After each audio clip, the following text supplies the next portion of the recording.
Now that you know what fatalism is from my other video, let's take a look at a very, very brief history of fatalism. Starting with old dead Greek guys.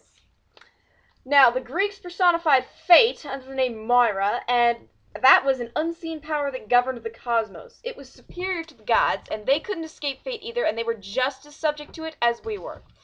Now, the Stoics believed that all changes are the expression of this unchanging flow. And Democritus, in particular, said that the universe was an outcome of mechanical collision, and it was a form of fatalism because all of the action in the universe is determined by the original position and velocity of all the particles in the universe at the time it was created. Moving on to literature.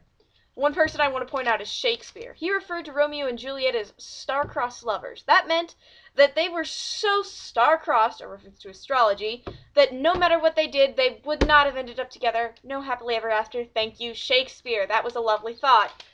Next, we move on to old dead Calvinist guys, or Puritans.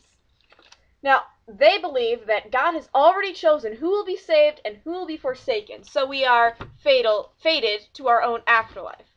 They also believe that if God wants to save you, you will be saved, or there is no choice in the matter. So, being saved or not has nothing to do with free will. Next, we come to modern people.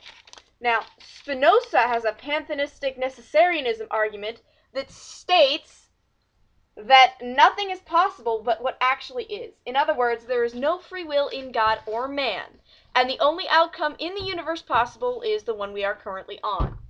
Now, materialistic fatalism goes back to Democritus in that all the mental states that would lead to choices are caused by changes in the body, which were already predetermined at the origin of the universe by the mechanical collisions of the particles. Didn't I tell you it was just like Democritus?